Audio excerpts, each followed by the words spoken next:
ഇലാഹായ പൂരാനോട് ഇരവും പകലും തേടി ഖലീലായ ഇബ്രാഹിം നബിക്ക് കിട്ടി മകനാം ഇസ്മായിൽ നബി എന്ന കനകക്കട്ടി.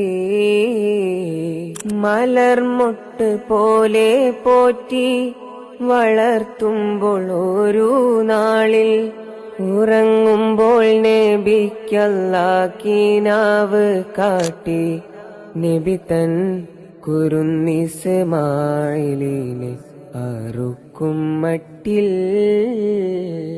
അഹദവൻ കാണിച്ചുള്ള ആ സ്വപ്നത്തിന്റെ കള്ളി അരുമക്കിടാവിനോട് ഉണർത്തി ചോദി.